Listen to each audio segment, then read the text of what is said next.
খানা তার নিত্য প্রয়োজনীয় বস্তু। খানা তো লাগবেই, আপনারও লাগবে, আমারও লাগবে, কিন্তু এই খানা আমি আমার মন মতো গ্রহণ করতে পারবো না বাবা। মন মতো না, আল্লাহর মতো খানা খেতে হবে, রসুলের মতো খানা খেতে হবে, আল্লাহর হুকুম মতে খানা খেতে হবে, রসুলের তরিকা মতে খানা খেতে হবে। যদি তা না হয় তাহলে আমার খানা আমাকে জান্নাতে নিতে পারবে না, পৌঁছাইতে পারবে না। আরো আনন্দের কথা হলো খাবার খাওয়া এটাও একটা ইবাদত। জোরে বলেন সুবহানাল্লাহ। খানা খাওয়া কি বলেন? ইবাদত। খানা খাওয়া কি?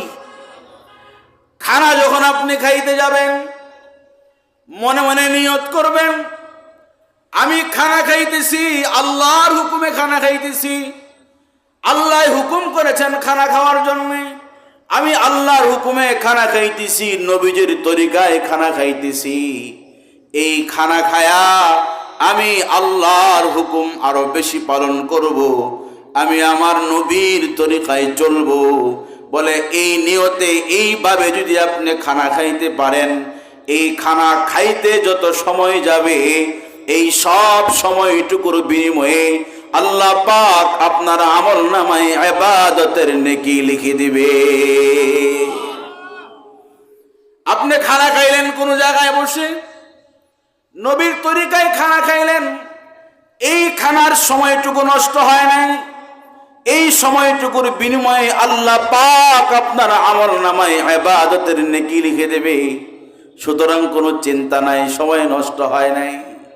তাহলে বোঝা গেল খানা নিত্য প্রয়োজনীয়, খানার প্রয়োজন আছে, খানা ছাড়া আমি বাঁচব না।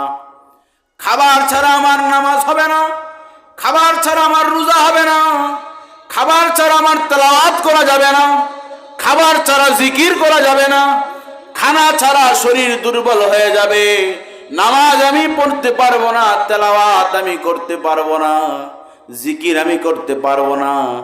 এই জন্যে আমাকে আপনাকে খাদ্য গ্রহণ করতে হবে, খাবার খেতে হবে, খাবার খেতে হবে।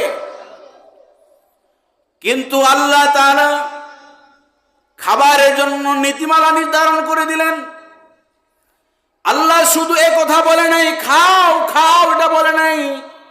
এরপরেই আল্লাহ বলে কুলু কুলু মিম্মা ফিল আরদি হালালান তাইয়্যিবা, খানা খাও, ভক্ষণ করো, রিজিক আমি যা দিয়েছি, তবে দুইটা গুণ থাকবে তোমার খাদ্যের মধ্যে। তোমার খাদ্যটা হালাল হবে, তোমার খাদ্যটা পবিত্র হবে। হালাল খেতে হবে। কি খেতে হবে বলেন? কথা রাগ করতেছেন আপনারা? হালাল খেতে হবে। কি খেতে হবে? হালাল। হালাল খাদ্য যদি আপনি গ্রহণ করতে পারেন তাহলে ইবাদতের মধ্যে আপনি নগদ মজা পাবেন, মজা স্বাদ পাবেন। বলেন সুবহানাল্লাহ।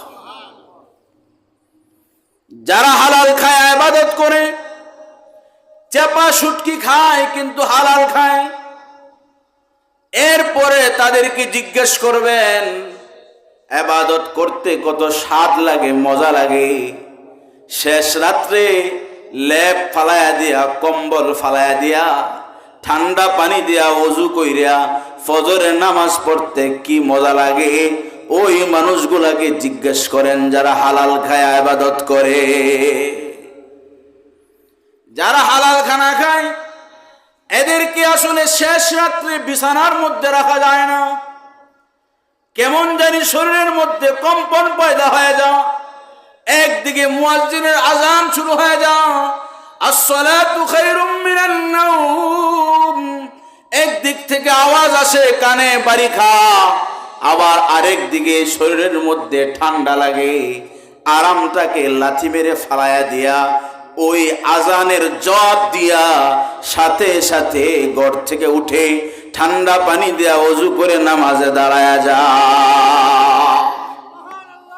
তার জীবনের মধ্যে নামাজের মজা এই পরিমাণ পা, জিকিরের মজা এই পরিমাণ পা, তেলাওয়াতের মজা এই পরিমাণ পায় যারা আমরা কল্পনাও করতে পারবো না। হারাম খায়া জিকির করলে মজা পাবো না, হারাম খায়া নামাজ পড়লে মজা পাবো না, হারাম খায়া কোরআন পড়লে মজা পাবো না, হারাম খায়া জিকির করলেও ওই জিকিরের কোনো স্বাদ পাওয়া যাবে না।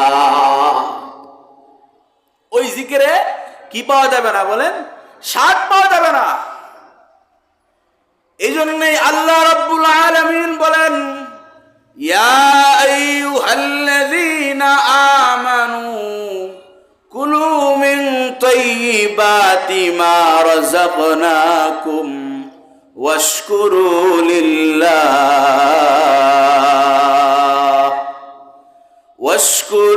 লিল্লাহি ইন কুনতুম ইয়্যাহু তা'বুদুন।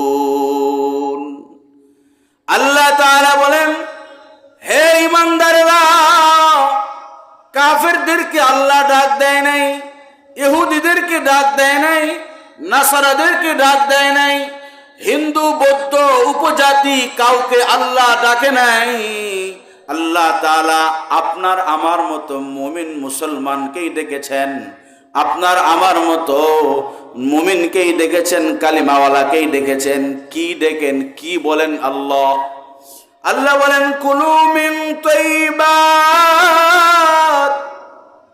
মা রাযাকনাকুম, আমি আল্লাহ তাআলা তোমাকে পৃথিবীর মধ্যে আমি যে রিজিক দিয়েছি, যত রিজিক আমি দিয়েছি, যত রুটি বলো, ভাত বলো, তরকারি বলো, ফল ফুড বলো, যত প্রকারের রিজিক আমার দেওয়া আছে, এই রিজিকগুলোর মধ্য থেকে পবিত্র রিজিকগুলো, হালাল রিজিকগুলো তোমরা ভক্ষণ করো, খাও।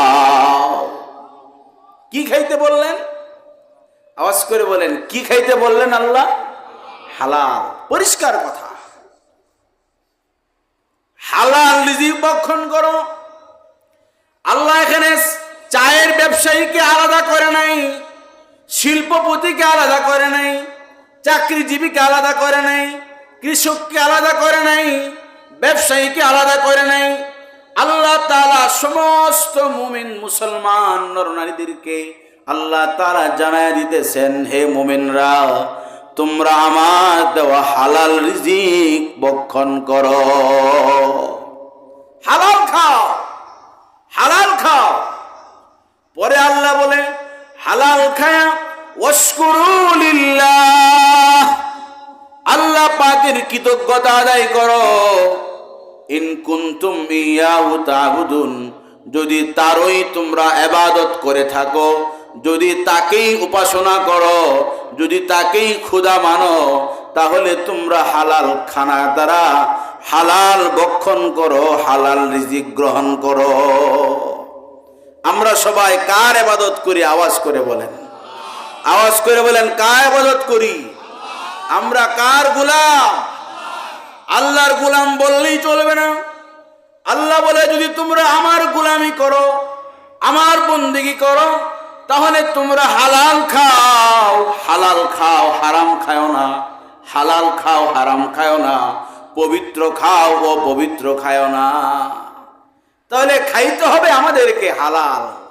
খাওয়া ছাড়া তো আমরা বাঁচবো না, বাকি আমাদেরকে খানা হইতে হবে হালাল, হালাল খানা হইতে হবে। কেন হালাল হবে? লাভ কি হালাল খানার? قال رسول الله صلى الله عليه وسلم من أكل طيبا وعمل في سنة وأمن الناس بوائقه دخل الجنة। সরকারে দু আলম নবী বলেন, যে আমার উম্মত তিনটা কাজ করবে, তিনটা আমল করবে। কথা বলেন, কয়টা আমল? আওয়াজ করে বলেন ভাইয়ার আমার, কয়টা আমল? আল্লাহর হাবিব বলেন, আমার যে উম্মত তিনটা আমল করবে, সহজ আমল। এক নাম্বার আমল, হালাল খানা খাবে, হারাম খাবে না, হালাল খানা খাবে। এক নাম্বার কি? জোরে বলেন, আওয়াজ করে বলেন, হালাল খাবে। কি খাবে? হালাল। ওয়াজ মুখস্থ যেন হয়ে যায়, এই জন্য এইভাবে বলা হয়, যেন বাড়িতে নিয়ে যাইতে পারি ওয়াজটাকে।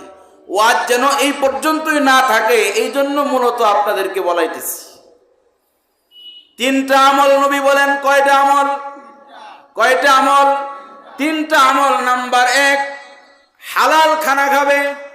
কি খানা খাবে? হালাল খানা খাবে। নাম্বার 2, সুন্নত তরিকায় আমল করবে।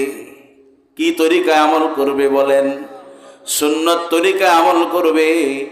নাম্বার 3, বলে প্রতিবেশীদেরকে কষ্ট দিবে না, জুলুম করবে না, অত্যাচার করবে না, প্রতিবেশীরা তার থেকে নিরাপদ থাকবে।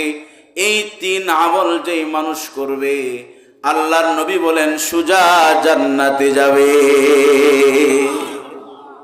আমল কয়টা বললাম বলেন? আওয়াজ করে বলেন কয় আমল? নাম্বার 1, খানা খাবে হালাল। নাম্বার 1, খানা খাবে হালাল। নাম্বার 2, সুন্নত তরিকায় আমল করবে। হালাল খানা খাওয়ার অর্থ তো আমরা সকলেই জানি। হালালটা স্পষ্ট, হারামটা স্পষ্ট। হালাল হারামের মাঝে কিছু সন্দেহযুক্ত খাবার আছে, ওইগুলো থেকেও আমাদেরকে বাঁচতে হবে। ওলামায়ে কেরাম যেগুলো হালাল খাইতে বলে এগুলো খাবে, আর যেগুলো না করে এগুলো খাবে না। এক কথায় এভাবেই চলতে হবে। আমরা হালাল খাইতে হবে। হালাল খাওয়ার জন্যে আসলে খাবার ঘরের মধ্যে আসে কামাইয়ের মাধ্যমে, ইনকামের মাধ্যমে। খাবার যদি হালাল বানাইতে চাই তাহলে আমার ইনকাম হালাল বানাইতে হবে, ইনকাম বৈধ বানাইতে হবে। আমার ইনকাম যদি অবৈধ হয়ে যায় তাহলে আমার খাদ্য বৈধ হবে না। কাঁঠাল গাছ লাগাইয়া দিল, কাঁঠাল গাছ থেকে জাম ফলের আশা করলো, লাগাইলো পেয়ারা গাছ, আশা করলো সেই আপনার মালটার আশা করলো, লেবুর আশা করলো। যেমন অসম্ভব হারাম কামাই করিয়া সারাদিন হারাম কামাই করে, হারাম ব্যবসা করে, হারাম কামাই করে, আর তার ঘরে হালাল খাদ্য আসবে এটা কল্পনাও করা যায় না। এই জন্য খাদ্য তো আসবে কামাইয়ের মাধ্যমে। যদি আপনার খাদ্য হালাল বানাইতে চান তাহলে আপনার কামাইকেও হালাল বানাইতে হবে, বৈধ বানাইতে হবে। কি বৈধ বানাইতে হবে বলেন? কামাই। যদি কামাই অবৈধ হয়ে যায় তাহলে আপনার খাদ্যটাও হারাম হয়ে যাবে। আল্লাহ রাসূল সাল্লাল্লাহু আলাইহি ওয়াসাল্লাম বলেন, লা ইয়াদখুলুল জান্নাতা জাসাদুন গুযিয়া বিল হারাম। লা ইয়াদখুলুল জান্নাতা জাসাদুন গুযিয়া বিল হারাম। আল্লাহর নবী বলেন, ওই মানুষটা জান্নাতে যাবে না, ওই মানুষটা বেহেশতে যাবে না যেই মানুষটার শরীরের মধ্যে রক্ত মাংস বৃদ্ধি পেয়েছে হারাম খাদ্যের দ্বারা। ওই মানুষটা জান্নাতে যাবে না। বলেন নাউজুবিল্লাহ। এই জন্যে ভাইরা আমার খাদ্য যেন হারাম না হয়, আমার খাবার যেন হারাম না হয়। চুরি করে আনলো আমার ছেলে, আর আনার পরে আমি ভালোভাবে খেয়ে ফেললাম। আমার ভাই সন্ত্রাসী করে এনে দিল, আমাকে দাওয়াত করলো। আমি জানি আমার ভাইয়ের কোনো ইনকাম নাই, একমাত্র চালান পুঞ্জি এগুলাই, আর আমি স্বাচ্ছন্দ্য বোধ করে আমি খাওয়া শুরু করে দিলাম, দাওয়াত খাইলাম। বলে না, এই হারাম খাওয়ার কারণে বলে আপনার শরীরের মধ্যে হারাম রক্ত, হারাম গোশত হওয়ার কারণে আল্লাহ রাসূল বলেন জান্নাত পাবে না। এই জন্যই ভাইরা আমার, হালাল খাওয়ার কোনো বিকল্প নাই। হালাল খাওয়ার অনেক বরকত, অনেক বরকত। হারাম খাবারের কোনো বরকত নাই। এক কথায় আমরা সবাই জানি, হারামে আরাম নাই, হারামে আরাম নাই। কথা বলেন ঠিক না বেঠিক? আওয়াজ করে বলেন হারামে আরাম নাই। আপনারা বলেন হারামে আরাম নাই, হারামে আরাম নাই। আর হালালের মধ্যেই সমস্ত বরকত রয়ে গেছে।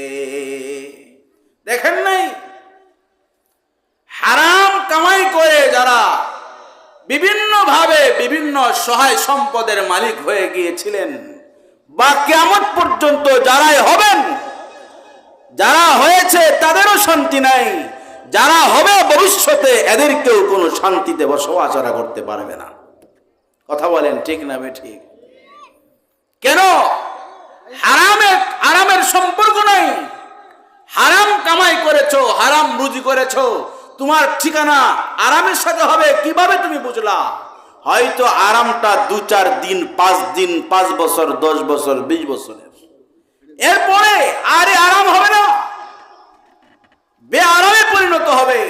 শান্তি ছিল, হারাম ঘরের মধ্যে আসার পর থেকে ওই শান্তি অশান্তিতে পরিণত হবে। কথা বলেন ঠিক না বেঠিক? হারাম যার ঘরে ছিল না, ওই ঘরে ঢুকে গিয়েছে, যেদিন ঢুকে গিয়েছে এরপর থেকে কয়েকদিনের ভিতরেই ওই ঘরের সমস্ত আরাম আয়েশ শান্তি সব অশান্তিতে পরিণত হবে। কথা বলেন ঠিক না বেঠিক? থাকবে না ওই ঘরে। এই জন্যই ভাইরা আমার, আমি আমার পেটের মধ্যে হারাম খারাম ঢুকাইব না, হারাম খাদ্য আমি ঢুকাইব না। আমি সদা সর্বদাই হালাল খাওয়ার চেষ্টা করব। যে কেউ দাওয়াত দিল, পাগলের মতো অনাহারের মতো দাওয়াত খাওয়ার জন্য ছুটে গেলাম। নামাজ পড়ি, রোজা রাখি, হজ করি, সব ঠিক আছে, কিন্তু একটা দাওয়াত পাইছি, এই দাওয়াত তাহকিক করতে হবে, যাচাই করতে হবে, বুঝতে হবে যে কারো জায়গায় দাওয়াত খায়া নিজের পেটের মধ্যে হারাম ঢুকানো যাবে না। যদি কেউ নিজের পেটের মধ্যে হারাম ঢুকায় ফেলে, আল্লাহর হাবিব তো বলেছেন, লা ইয়াদখুলুল জান্নাতা জাসাদুন গুযিয়া বিল হারাম। হারাম খুরদের দোয়াও আল্লাহর দরবারে কবুল হয় না। হারাম খায়া যারা দোয়া করে, আল্লাহ পাকের কাছ থেকে এই দোয়া আসমানে ওঠে না, এই দোয়া আসমান থেকে রিটার্ন ব্যাক করা হয়, দোয়া নিক্ষেপ করে দেওয়া হয়। বলা হয় সে দোয়া, তার দোয়া কিভাবে কবুল করা হবে? আন্না ইউস্তাজাব, তার দোয়া কেমনে কবুল হবে?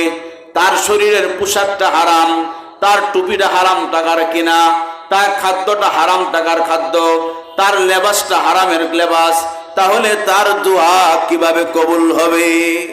কেমনে হবে?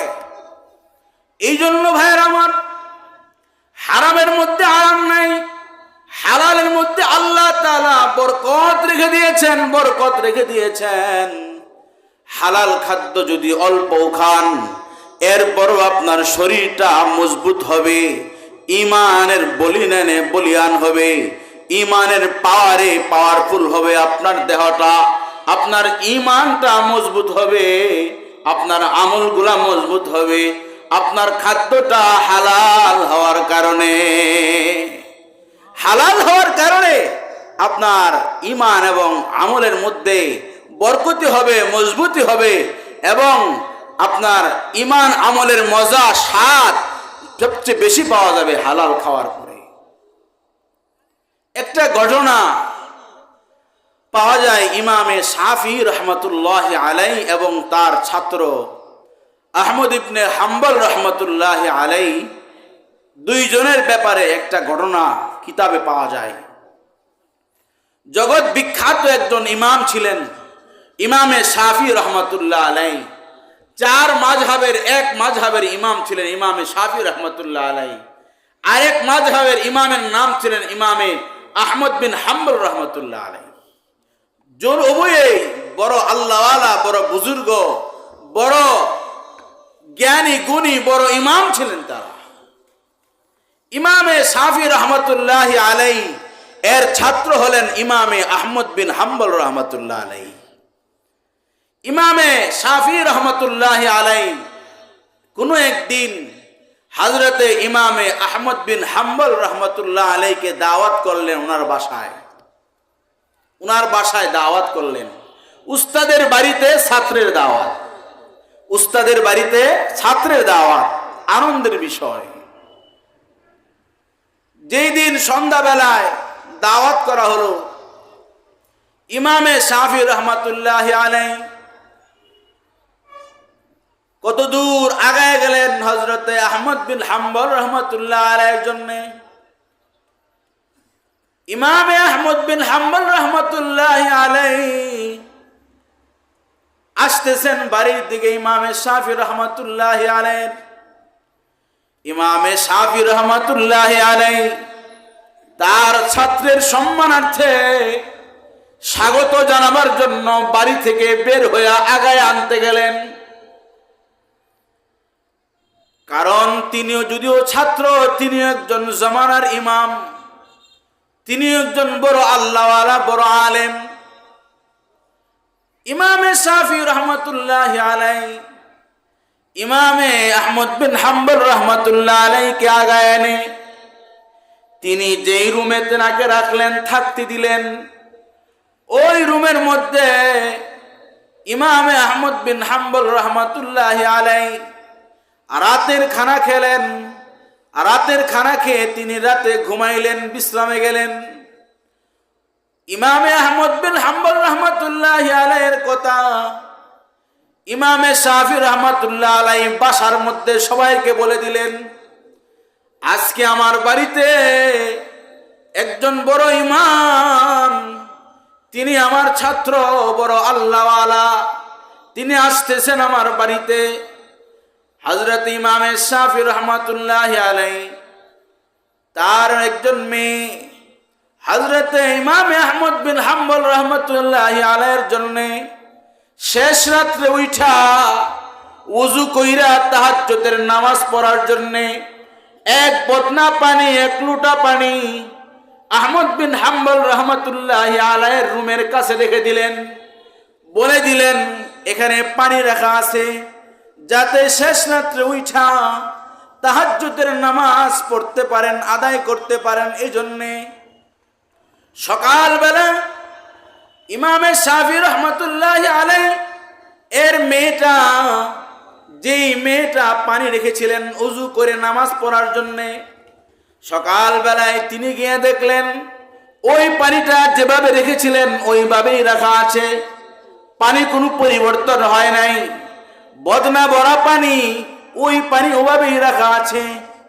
হযরত ইমামে শাফি রহমাতুল্লাহ আলাইহি এর কাছে তার মেয়েটা প্রশ্ন করলেন, আব্বাজান, আপনি না বললেন আপনার বড় বুজুর্গ ছাত্র আসতেছে, বড় ইমাম আসতেছে, আমরা তো তার জন্য পানি রেখে দিয়েছি, ওযু করে নামাজ পড়বে, কিন্তু কোথায়?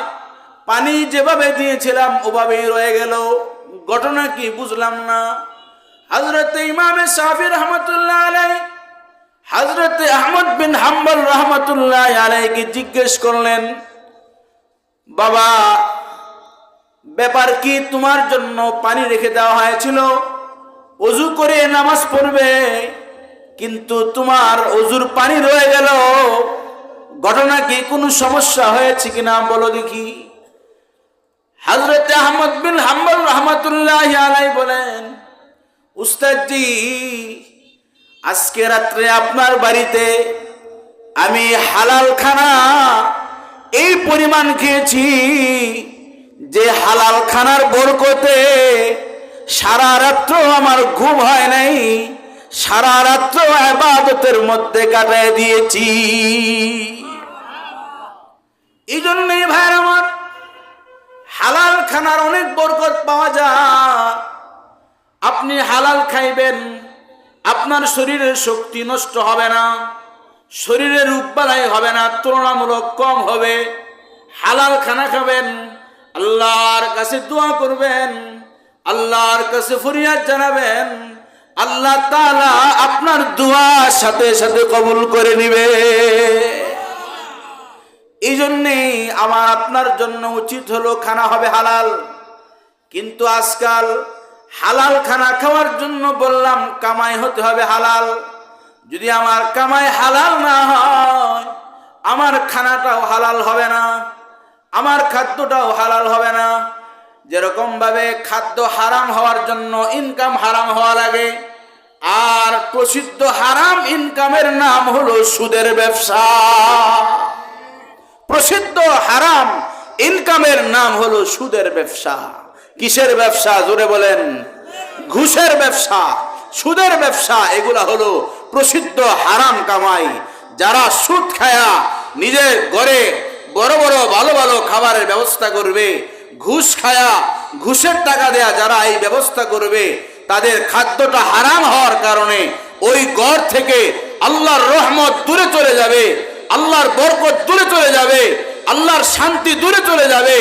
এই ঘরের মধ্যে দিন যাবে, অশান্তি আসবে, দিন যাবে, পেরেশানি আসবে, দিন যাবে, অস্থিরতা বাড়বে, দিন যাবে, আর অস্থিরতা বেহায়াপনা এই ঘরে বাড়তেই থাকবে, বাড়তেই থাকবে। নাউজুবিল্লাহ। এই জন্য হারাম ছাড়তে হবে আমাদের। قال رسول الله صلى الله عليه وسلم الراشي والمرتشي كلاهما في النار। আল্লাহর নবী বলেন, সুদ খায় সুদ দেয়, ঘুষ খায় ঘুষ দেয়, সবাই জাহান্নামী। বলেন নাউজুবিল্লাহ। এজন্য সুদের কারবার থেকে বাঁচতে হবে, ঘুষের কারবার থেকে বাঁচতে হবে। কেন আমি সুদ খাবো? যদি আমি চিন্তা করতাম সুদের কি ভয়াবহ পরিণতি, তাহলে আমি কোনোদিন না খায়া থাকতাম, আমি না খায়া মারা যাইতাম, এরপরেও আমি একটা পয়সা সুদ খাইতাম না, না খায়া মারা যাইতে পছন্দ করতাম। কেন? সুদের 70টা গুনাহ, সর্বনিম্ন গুনাহ হলো সুদখোর ব্যক্তি যে সুদ খাইলো সে তার আপন গর্ভধারিণী মায়ের সঙ্গে 36 বার জিনা করলো, 36 বার জিনা করলো। 36 বার জিনা করার সমতুল্য গুনাহ নিজের আপন মায়ের সাথে। এর চেয়ে খারাপ আর কি হইতে পারে? বলেন কি হইতে পারে? এই জন্য ভাইয়ের আমার, আমাদেরকে হারাম কামাই ছেড়ে দিতে হবে, সুদ খাওয়া আমাদেরকে বর্জন করতে হবে, ঘুষ খাওয়া বর্জন করতে হবে, সুদের সম্পর্ক লেনদেন সম্পর্ক ছিন্ন করতে হবে। আমরা অনেকেই বলি, হুজুর আমি সুদ খাই না, আমি ঘুষ খাই না, আমি সুদ দেই না, ঘুষ দেই না। ভালো কথা, তবে আপনাকে একটা জিজ্ঞেস করি, আপনি জীবনে কোনোদিন সুদের সাক্ষী হয়েছেন কিনা? জীবনে কোনোদিন সুদের চুক্তির মধ্যে আপনি ছিলেন কিনা? তাহলে আপনার জন্য ভয়ানক অবস্থা অপেক্ষা করতেছে। তওবা করেন। কেন? ক্বালা লানা রাসূলুল্লাহ সাল্লাল্লাহু আলাইহি ওয়াসাল্লাম। সকলে আওয়াজ করে বলেন সাল্লাল্লাহু আলাইহি ওয়াসাল্লাম। লানা রাসূলুল্লাহ সাল্লাল্লাহু আলাইহি ওয়াসাল্লাম আকিলার রিবা ওয়া মুকিলাহু ওয়া কাতিবাহু ওয়া শাহিদাইহি ওয়া ক্বালাহুম সাওয়া। আল্লাহর নবী বলেন, আল্লাহ রাসূল সাল্লাল্লাহু আলাইহি ওয়াসাল্লাম 4 শ্রেণীর মানুষের উপরে লানত করেন, অভিশাপ করেন। কয় শ্রেণীর মানুষের উপরে? জোরে বলেন, কয় শ্রেণীর মানুষের উপরে লানত করে? নাম্বার 1, যে সুদ খাইলো নিজে, তার উপরে রাসূলের লানত। নাম্বার 2, যে সুদ দিল তার উপর রাসূলের লানত। নাম্বার 3, যে সুদের চুক্তিপত্র লিখে দিল তার উপরেও রাসূলের লানত। নাম্বার 4, যারা সুদের সাক্ষী হলো, সুদের টাকা উসুল করার জন্য সাক্ষী দেয়, দেওয়ার সময় সাক্ষী বানায় রাখে, দরবার কইরা সুদের টাকা আদায় করে দেয়, ঘুষের টাকা আদায় করে দেয়। রাসূল বলেন, এই 4 শ্রেণীর মানুষের উপরে সমানভাবে আমি নবীর লানত। যে সুদ খাইলো শুধু তার উপরে বেশি লানত, নবী তা বলে নাই। সুদ দিল তার উপর বেশি লানত, নবী বলে নাই। নবীজি বলে ওয়াকালাহুম সাওয়া। 1 নম্বর জন যেমন পাপী, 2 নম্বর জন তেমন পাপী, 3 নম্বর জন তেমন পাপী, 4 নম্বর জন সমান পাপী। এই জন্যে হারামের এত ভয়ানক পরিস্থিতি। দেখেন, হারামের সাথে সম্পর্ক নাই, শুধুমাত্র হারাম লেনদেনকে একটু সাহায্য করলো, এতেই এত শাস্তি, এত ভয়ানক অবস্থা হবে তার। যে ব্যক্তি হারামকে একটু সাপোর্ট করলো, হারামকে একটু কি করলো বলেন, সাপোর্ট করলো, একটু টাকাটা আদায় করে দিল, একটু সুদটা খাইলো, খায়ও নাই সে, শুধুমাত্র একটু সহযোগিতা কইরা সাক্ষী হইয়া বসে রইলো, টাকা নিজে গুনেও নাই, শুধু চোখ দ্বারা দেখছে বৈশা বৈশা। নবীজি বলে যে খাইছে যে নিছে তার উপরে যেমন লানত আমার, তোমার উপরে আমার সেই লানত। এই জন্য আমরা সুদের লেনদেনের সাথে, হারাম লেনদেনের সাথে আমাদের কোনো সম্পর্ক থাকবে না। বলেন পারবো তো ইনশাআল্লাহ? পারবো তো ইনশাআল্লাহ? নিজে হারাম খাবো না তো খাবোই না, হারামের সাথে আমার কোনো সম্পর্ক নাই, হারামের সাথে আমার কোনো সম্পর্ক থাকবে না। আমি হারাম থেকে বহু দূরে থাকবো। আমার ঘরে, আপনার ঘরে চেপা শুটকি খাওয়ার অভ্যাস বানাবেন। প্রতি সপ্তাহে ভালো ভালো ভিআইপি খাবার খেতে হবে তা জরুরি না। বলে হালাল টাকা থাকলে আপনি খান, অসুবিধা নাই, আল্লাহ দিয়েছে আপনাকে খান, তবে হারাম ভাবে কামাই করবেন। সন্তানকে ভালো লেখাপড়া করানোর জন্য এই শিক্ষাও হারাম হয়ে যাবে। আপনার ছেলেকে আলেম বানাচ্ছেন, হারাম টাকা কামাই করতেছেন, যায় না শুই না বুঝা, এরপরও ছেলেকে আলেম বানাচ্ছেন, আপনি দেখবেন এই ছেলে আলেম হবে না, ছেলে আলেম হবে না। বহুত দেখেছি, বহুত দৃষ্টান্ত আছে আমাদের কাছে। ঘুষ খাওয়া তার পেশা, ঘুষ খায়া খায়া সে সব কিছু করতেছে, সুদ খায়া খায়া করে, আর ছেলেদেরকে আলেম বানায়। হজ জীবনে কয়েকবার করে ফেলেছে, খোঁজ নিয়ে দেখেন শান্তি তো নাই। এই ঘরে কোনোদিন কোরআন পড়নেওয়ালা পয়দা হবে না, এই ঘরে কোনোদিন হবে না, কোনোদিন হবে না। কেন হবে না?